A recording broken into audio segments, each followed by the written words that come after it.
No sitten jos me katsotaan taas, miten me on tänne kaavakkeisiin ruksiteltu, niin toimintakyky jälleen, eli se rohkeus itsenäisesti toimia ja tehdä näitä asioita. Siellä on myöskin pienen verran sieltä niin sitä toimintakykyä ihan olemassa. Et jonkun verran tarvii tukea ja apua asioihin, mutta kyllä sitä omatoimisuuttakin jonkun verran on kuitenkin olemassa. No, terävyys, aggressiiviset reaktiot. Seinä on siinä se erikoiskoe.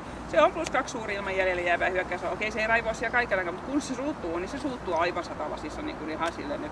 Sitten se on joku vähän, että hups, mä luulen, että siitä on varmaan hänelle joskus huomautettu, niin kuin arkielämästä täytyy huomauttaakin, niin se oli vähän niin kuin, taisi tehdä pikku virheen, mutta ei tullutkaan mitään mistään ja voi jatkaa sitä. Ja loppuun saakka se siinä seisoo pienen väistöliikkeessä tekee, mutta sitten se jää niille jaloille, vaikka välttää piskasia yläpuolella, jos joku katsoo mua, että mitäs pöllöidet.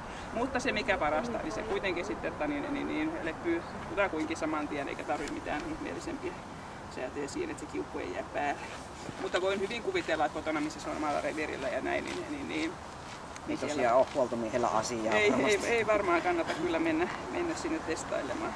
No puolustushalu, miten teitä porukkana puolustaa, halua mitataan, niin niinkään sitä kykyä. Ja se kyky tulee enemmän täällä toimintakykypuolella, kuinka siellä sitten rohkeasti on. Mutta sitä halua siellä on sen kohtuullisen verran, niin se on +3 kohtuullinen hilli.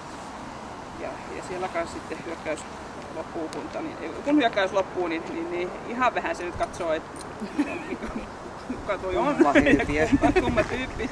Mutta ei tarvitse mitään sen ihmeempiä palauttaa, kun muutama askel poispäin tilanteesta ja se on siinä.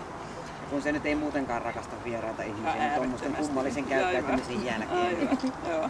No taisteluhalu, tämmöinen leikkihalu sitten, jos sinne kyllä suorittaa tehtäviä loppuun, niin tässä siis +2 kohtuullinen. Et kyllähän sen kanssa leikkiä saa aikaisemmin, just se on, jos vertaa tosiaan kaveriin, niin onhan siinä ihan iso ero siinä asiassa. No hermorakenne, miten tästä näistä touhuista kuormittuu? No ei kauheasti ota itteensä, että niin +1 hieman rauhaton. Et jossain kohti vähän tappista tynnyriä ja vähän pitää henkeä siellä. Mutta toisaalta me myöskin mentiin nopeammin eteenpäin, koska mun ei tarvitse ohjeistaa sua enää niin paljon. Mä oon ihan reilu antaa sille pieni hengähdystauko siellä sitten. No temperamentti, miten oikea-aikaisesti näitä asioita sitten huomaa ja tällainen, se on +2 kohtuullisen vilkas. Siellä on sitten pieni viive. Se on niin ihan oikeasti varaa vähän katsoa, eikä se ihan jokaiseen risaukseen ja rasaukseen reagoi. Että joka tekee myös varmaan siitä vähän totisemman kautta, että se ei niin ole kaikkeen aina heti osallistumassa, että se tarvii vähän pientä virittelyä ennen kuin se reagoi. Kovuus, miten muisti toimii ja epämiellyttävien asioiden suhteen, +1 hieman pehmeä. Pikkusen tulee tonne jarruja, mutta ei ollenkaan niin paljon esimerkiksi kun kaverille, että aika nopeasti kuitenkin sitten pystyy unohtamaan ja jatkamaan matkaa eteenpäin. Ja luokse päästävyys, miten vieraisiin ihmisiin suhtautuu, +2. Siellä se aavistuspidättyvyyttä on, mutta ihan luokse päästävä sinällänsä. Ja laukaus varma.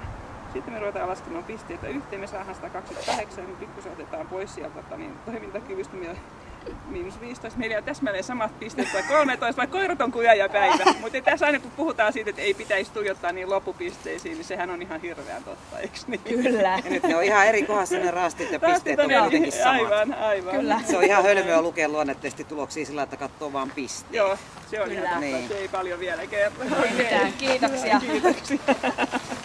Kiitti. Kiitoksia. Onnistutaan saamaan sitten Pumillekin samat pisteet.